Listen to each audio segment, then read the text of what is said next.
Estamos ao vivo? Estamos ao vivo. Estamos ao vivo pelas duas páginas. Galera, boa tarde. Galera, seguidores aqui do Jean, Angélica, aqui. Muito boa tarde para vocês. Hoje, o nosso vídeo, hoje a nossa conversa vai ser com essa maravilha aqui, com essa pessoa extraordinária. Como vocês sabem, primeira vez na minha vida que eu fiz campanha agora. Até então eu ficava em casa escrevendo, tentando vender meus livros e dando aula. E fui convocada para a guerra e aceitei esse convite. Vivi uma experiência muito bacana, muito enriquecedora, que vai ser um livro publicado também contando essas experiências.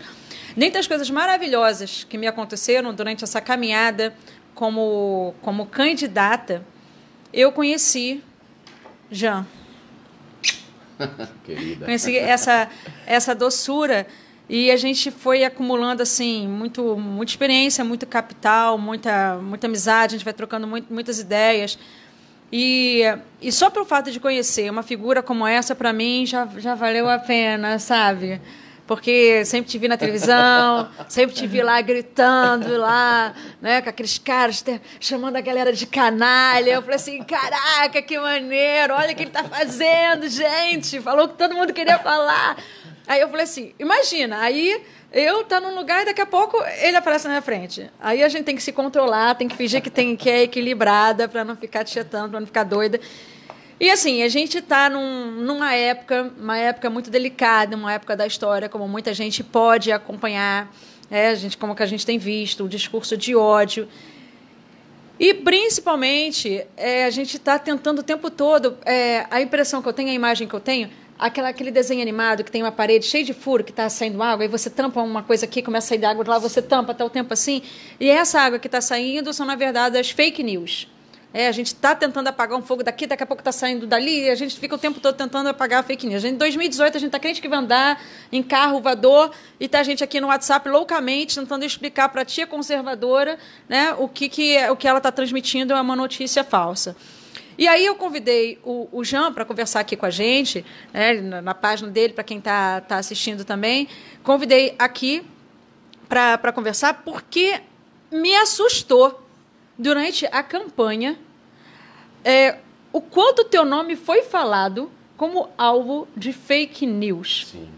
E eu acho que ninguém melhor do que ele para conversar para a gente o que é isso, como isso é agressivo, como isso é pernicioso, como isso é maléfico, como isso é ruim, como isso é nojento. E você contar sua experiência. Se não me engano, você vai entrar para o livro dos recordes, né? Sim. A gente tem um recorde aqui, né? Um recorde importante. Ele é o recorde de fake news. Então, vou deixar ele falar um pouco, porque eu acho que ele tem muito a dizer, explicar para a gente, para que a gente compreenda, como ele vai entrar para um livro do recorde, né? Como alvo de fake news, para que a gente compreenda o quão perigoso é tudo isso e o quão importante a gente debater sobre esse assunto de forma profunda, sem ficar medindo palavras. Fala aí, Jean, solta tudo. Obrigado, Élica. Boa tarde a todas e todos vocês das redes da Élica e a galera da minha rede que me segue. É um prazer estar com a Élica. Eu já conheci a Élica, na verdade, das redes sociais. Né? Deixa eu segurar para você. A atuação, não, eu seguro, dá para captar. Eu seguro. Aí é bom que eu fico pertinho. Da atuação dela nas redes sociais, sobretudo durante o processo, né, que envolveu a prisão do presidente Lula, aquela prisão estranhíssima, suspeitíssima, que até agora provas não foram apresentadas, enfim. E durante a campanha a gente se conheceu pessoalmente. A gente também faz parte de um grupo de amigos, né, no WhatsApp, e a gente se conheceu pessoalmente. Então, para mim também é um prazer enorme estar aqui com ela, somando forças. Eu acho que é o momento da gente somar forças mesmo, né? Ela é petista, eu sou do PSOL, há pessoas do PCdoB, há pessoas do PSB, todos nós somando forças contra o fascismo que está emergindo no Brasil.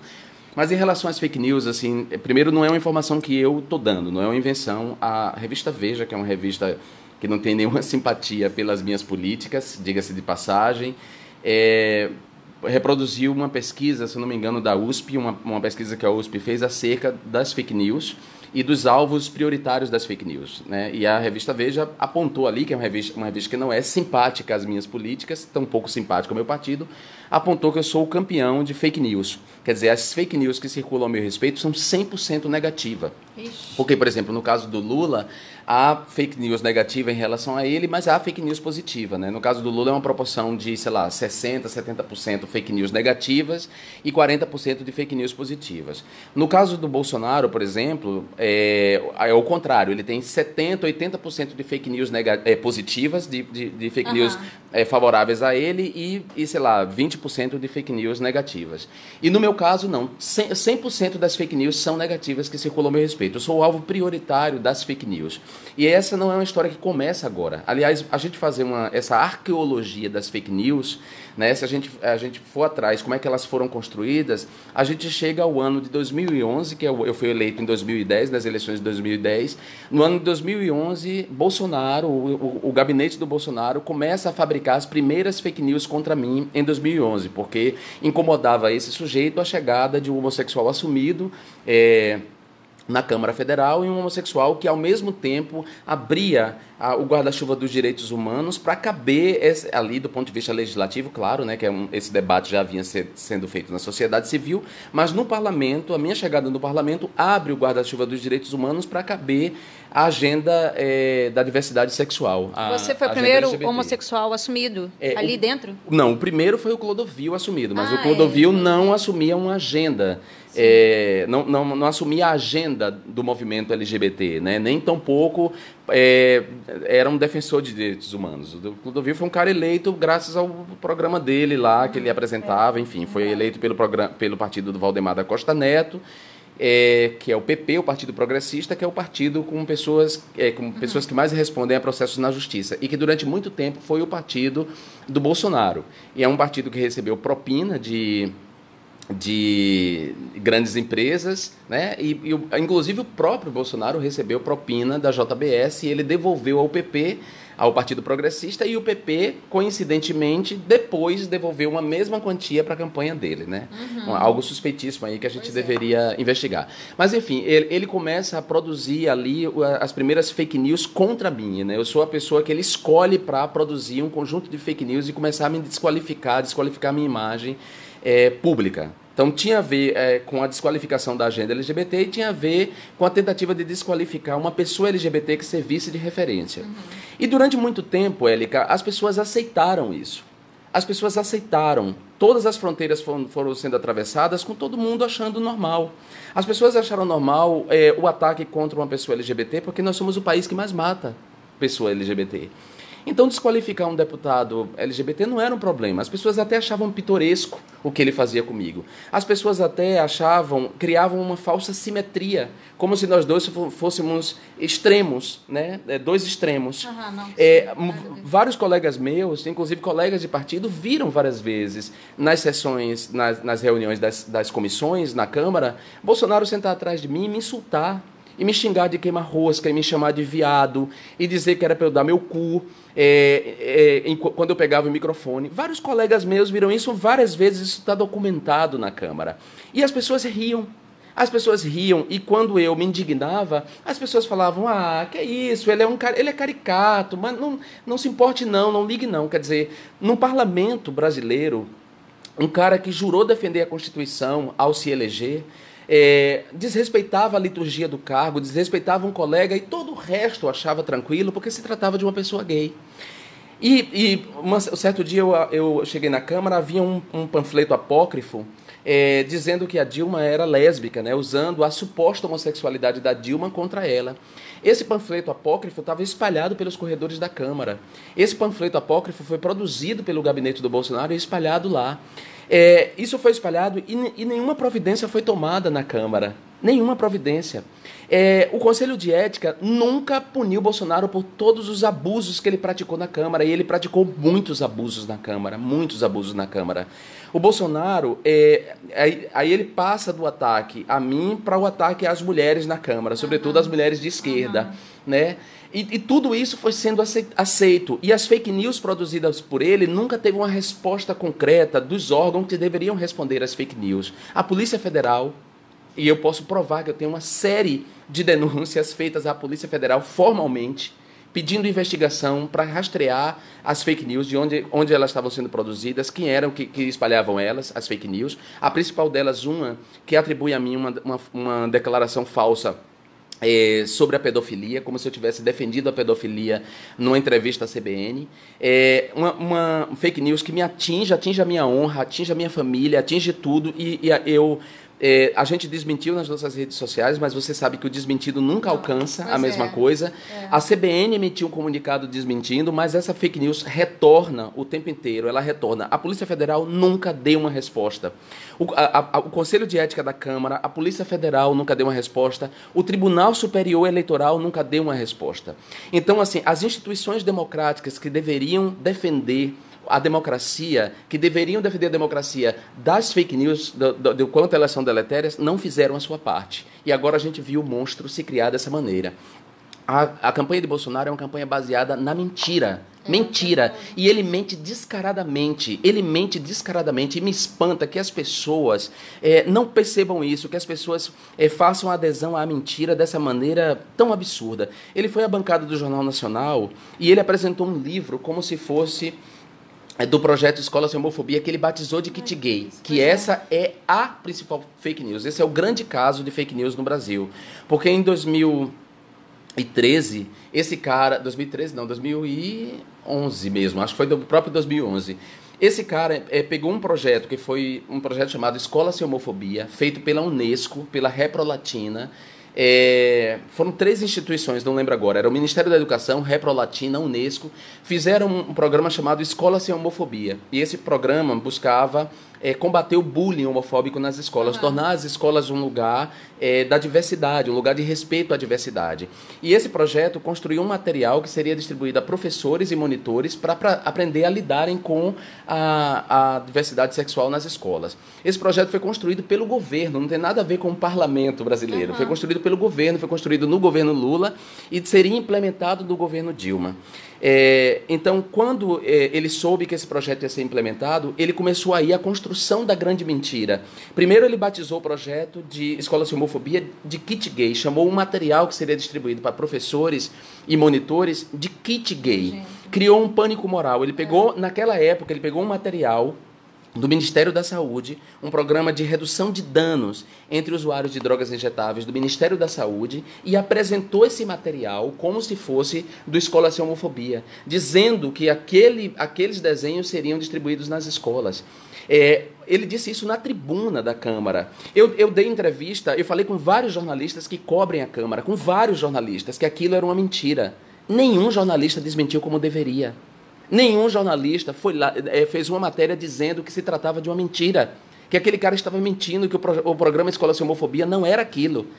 Ele ganhou a adesão de Antony Garotinho na época, que agora está aí às voltas com a justiça. Antony Garotinho, na época, fez uma chantagem à Dilma publicamente, também na tribuna, dizendo que se a Dilma não derrubasse o projeto Escola Sem Homofobia, eles convocariam o Palocci, que estava acusado de corrupção na época, e era o ministro da Casa Civil de Dilma. Então, para não convocar o ministro Palocci a se explicar no parlamento, o Garotinho chantageou a Dilma para que ela derrubasse o projeto Escola Sem Homofobia. E a Dilma derrubou o projeto Escola Sem Homofobia, inclusive com uma fala infeliz na época, dizendo que o governo não serviria a propaganda de opção sexual. Quer dizer, ela também se engajou na fake news, ela também ali, chantageada pela imprensa por causa do Palocci e chantageada pela sua própria base, Dilma também concorreu para fake news, não desmontou a fake news quando deu essa declaração, dizendo que o governo não faria propaganda de opção sexual. Ou seja, ela também traiu a própria política desenhada pelo governo anterior, que era o governo Lula, e uma política séria, uma política feita pela Unesco, que é uma instituição de defesa dos direitos da criança no mundo. Então, a Dilma também tem um papel nessa história. Quando ela, para salvar o ministro-chefe da Casa Civil dela, ela aceitou dar uma declaração dessa. Quer dizer, ela não enfrentou quando deveria enfrentar. E aí, o que era uma mentira virou uma verdade. Sim. Virou uma verdade. Então, o kit gay é a grande mentira, é o grande case de fake news. E ele foi recuperado agora na campanha do Haddad. Né? Quer dizer, esses anos se passaram e o PT não se preparou para isso. E a esquerda não se preparou para isso. Sabe por que a esquerda não se preparou para isso? Porque a esquerda também é homofóbica. E como se tratava de difamar uma política em favor das pessoas LGBTs, como se tratava de desqualificar um deputado gay, ninguém tomou a defesa coletiva. Ninguém assumiu a responsabilidade de enfrentar a fake news quando ela deveria ser enfrentada naquele momento. Então agora a gente está aí às voltas com uma campanha feita baseada exclusivamente na mentira, em várias mentiras, inclusive o escroque do Danilo Gentili. Um escroque. Nossa, é horrível. Ele é um escroque. Ele fez uma publicação, um Twitter, em que ele ele faz uma pergunta. É verdade que Fernando Haddad escreveu um livro defendendo a pedofilia? E aí, no momento seguinte, ele apaga. Ele publicou o tempo suficiente para as pessoas fazerem um print, ele apagar no momento seguinte e a mentira começar a circular. Então, esse escroque, esse sujeito, tem espaço na televisão. E ele só se permite fazer isso, se engajar nesse tipo de mentira, desonrar uma pessoa honrada, honesta, porque as instituições democráticas do nosso país não puniram ele e não vão punir, porque elas não estão funcionando como deveriam.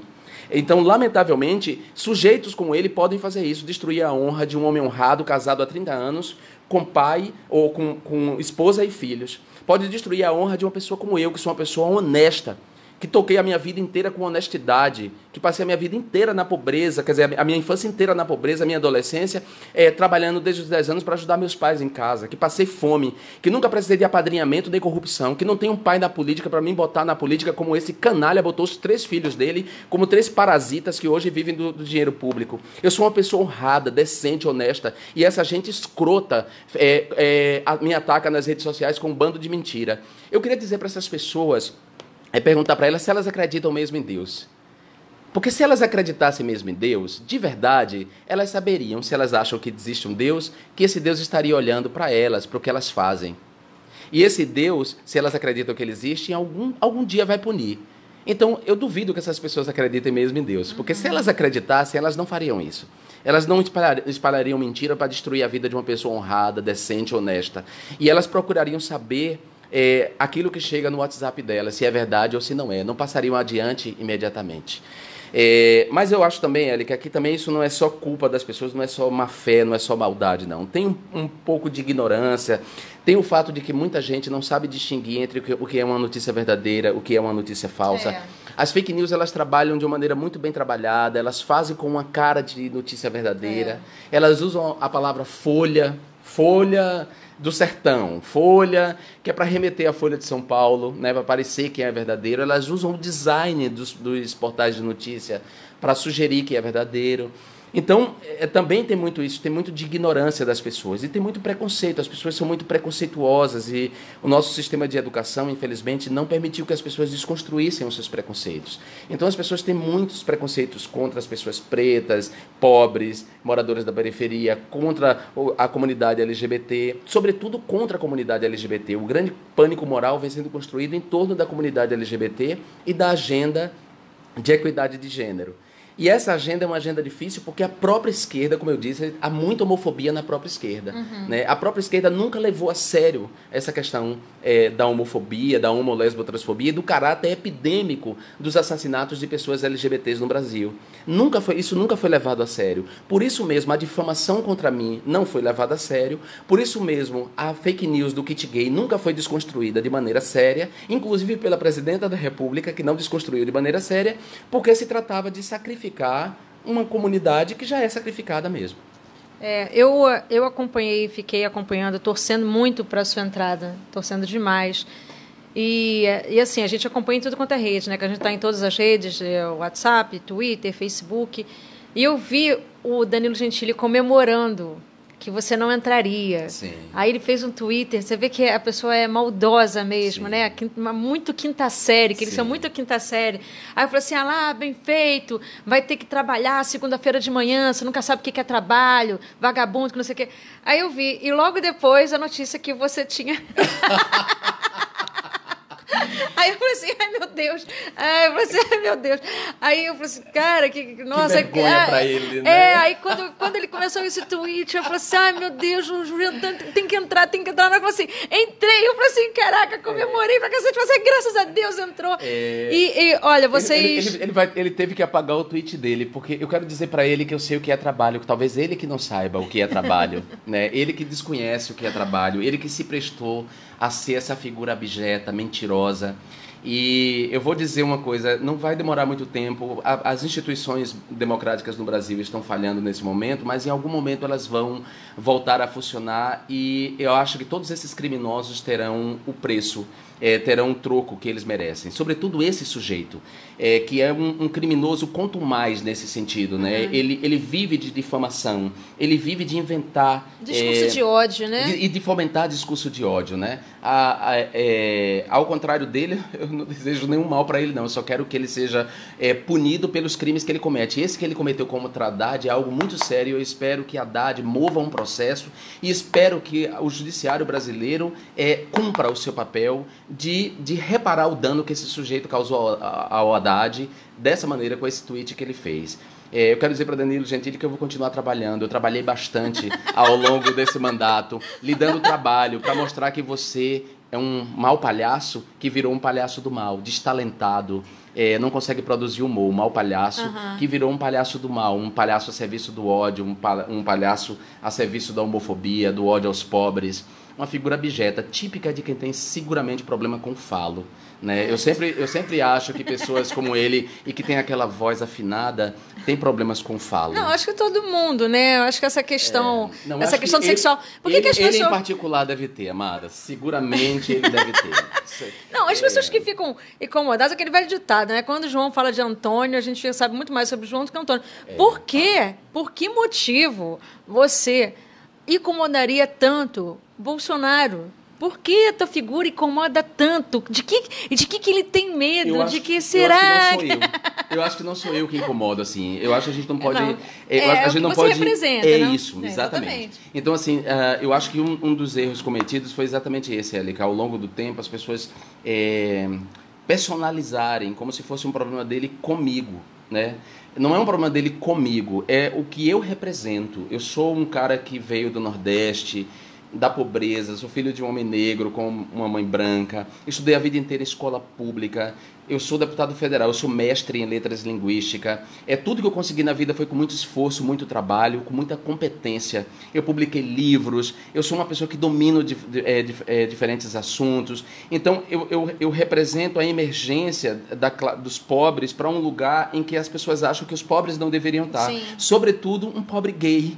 Então eu sou a conjugação de muita coisa que incomoda aquele sujeito, né? Eu incomodo por toda a minha origem e incomoda por ser gay. Eu sou um gay que fala. Ele vive no mundo em que os gays não falam. Como ele mesmo disse num comício que ele fez aí, as minorias têm que se curvar à maioria. Horrível. Né? Uma frase que deveria assustar todo mundo. Todas as minorias, inclusive a comunidade judaica, deveria ficar muito assustada com essa fala.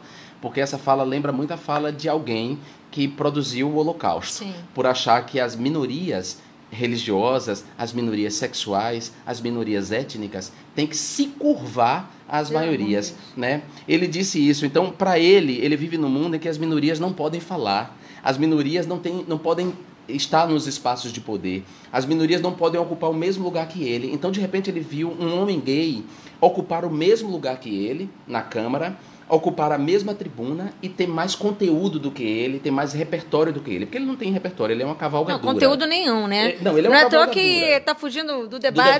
Tá fugindo do debate porque ele não sabe de nada. A gente tá chamando, vem conversar. Eu achei Vamos muito... Falar. Por falar nisso, eu achei a capa da Veja... A Veja é um primor, né? A Veja se supera. Quando a gente pensa que ela chegou ao fundo do poço, ela surpreende e desce 10 degraus. A capa... A capa da revista Veja é o sujeito de boina militar fazendo o gesto de armas, de que está atirando, com a faixa presidencial, e a Veja pergunta, será isso mesmo? Ele tem chance de governar, agora ele precisa... Não, ele tem chance de ganhar, ele só precisa agora provar que pode governar e pacificar o país. Ah, Jesus, pacificar o país? Ai, que preguiça. Com as armas apontadas para o país? A própria revista, quer dizer, Então esse sujeito que não sabe nada, que não entende de educação, saúde, segurança pública, viu a minha ascensão não só no parlamento, mas a minha ascensão internacional. A revista The Economist me colocou entre as 50 personalidades do mundo que mais defendem a diversidade. Gente, que chique. Ai, arrasou. E não é uma revista de esquerda, é a The Economist, que é uma revista liberal. Arrasou.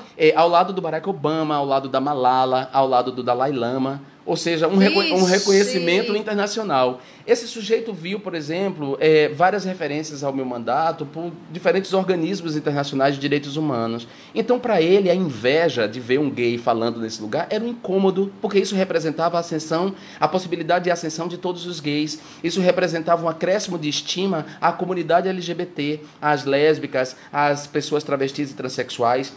Além disso, eu defendia com argumentos toda essa agenda, eu apresentei o projeto do casamento civil igualitário, a gente conseguiu provocar o Conselho Nacional de Justiça, quando o Joaquim Barbosa era o presidente do Conselho Nacional de Justiça, a gente provocou o Conselho, e o Conselho regulamentou o casamento civil igualitário para todo o Brasil, para as pessoas poderem casar, as famílias homoafetivas começaram a ser reconhecidas, os filhos das famílias homoafetivas começaram a frequentar as escolas e serem respeitadas. Tudo isso incomodou esse sujeito. Mas você vê, que mal é nisso?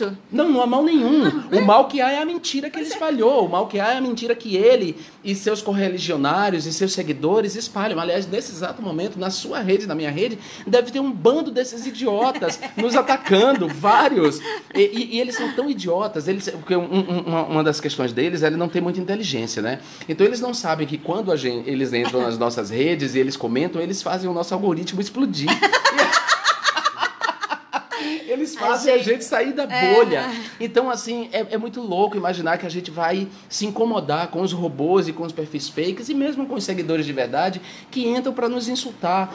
Nenhum insulto e mesmo a produção deliberada de fake news, de uma campanha feita na base da mentira, através do WhatsApp, espalhando mentiras pelo WhatsApp, nada disso vai barrar a gente e vai impedir a gente de continuar enfrentando o fascismo e de continuar defendendo direitos. Eu acho, tinha falado com a Márcia Tiburi, acho que robô, todo mundo que segue Bolsonaro é meio que robô, porque robô, qual o conceito? É aquele objeto que não pensa, que só reproduz, é programado para ficar reproduzindo a mesma frase. E eles ficam reproduzindo sempre a mesma frase. Então, seja de carne e osso, ou seja virtual, para mim é tudo robô de forma conceitual.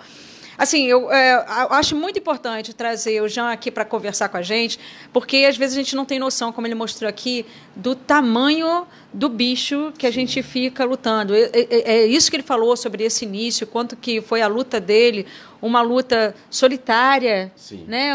Você foi... Solitária e sem a devida resposta das instituições democráticas. Isso é muito sério, isso é muito sério. Responder. A gente está numa democracia onde a gente não pode contar com as instituições que deveriam trabalhar em prol da democracia. Então, isso é uma coisa muito séria que a gente está vivendo. Seríssimo. A entrevista da Rosa Weber é constrangedora. Ela dizer que o Tribunal Superior Eleitoral vai primeiro entender o que é fake news. Não dá. Alô, ministra, por favor. Esse país tem universidades sérias que produzem conhecimento científico, fruto de pesquisa, de um aprofundamento. Há uma série de universidades trabalhando as fake news, trabalhando inclusive soluções para as fake news, compreendendo o que são as fake news, qual é o papel delas no desmonte ou no esgarçamento das democracias. Por favor, é impossível que o TSE não entenda que existem universidades nesse país e não busque ajuda das universidades. É impossível que o TSE queira compreender agora o que são fake news para talvez em 2020, começar a tomar alguma providência.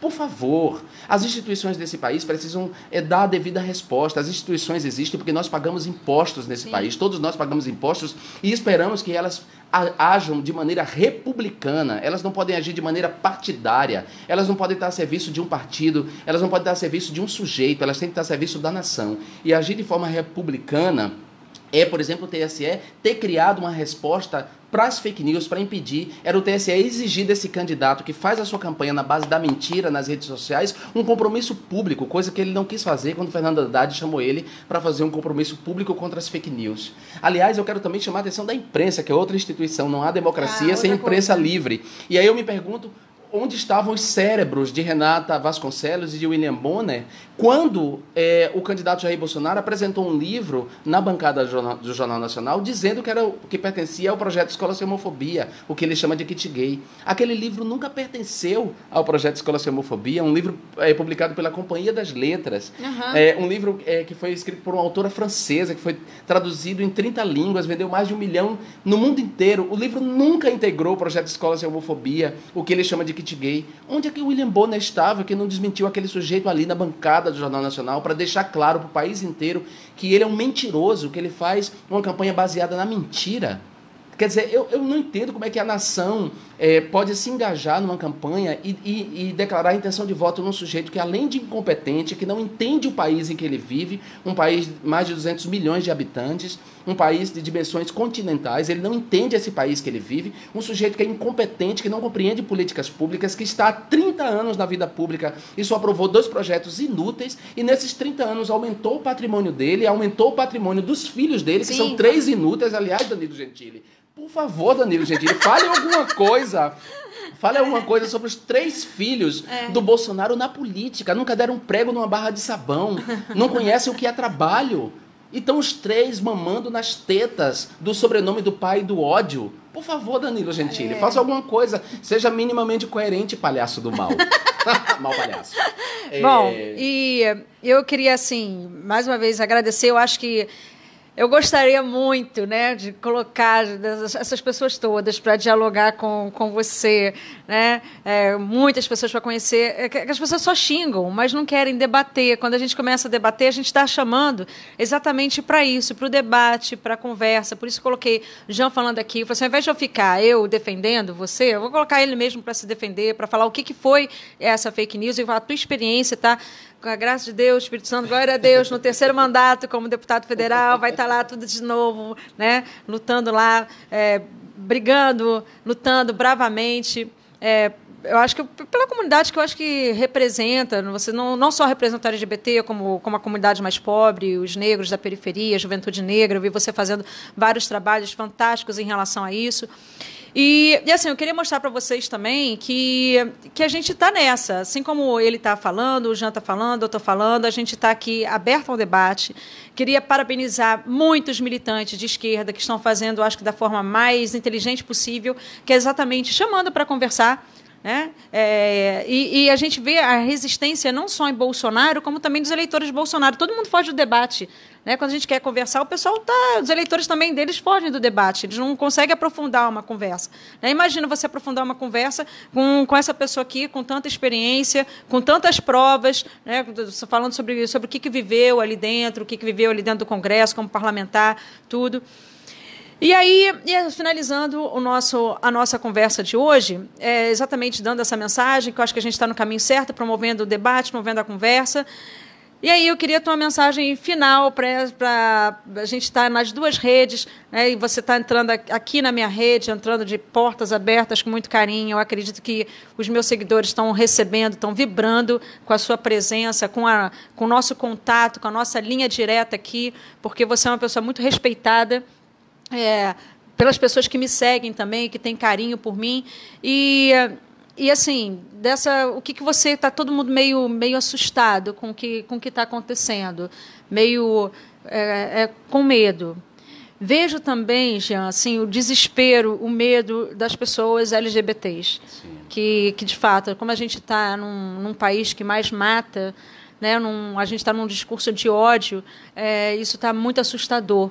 E então, um recado final para essa galera que me segue, o que tem a dizer, o que você tem a dizer, e te parabenizar, né, pela luta. Falar mais uma vez que é uma honra esse contato que a gente está tendo agora, que eu vou estar sempre torcendo muito por você.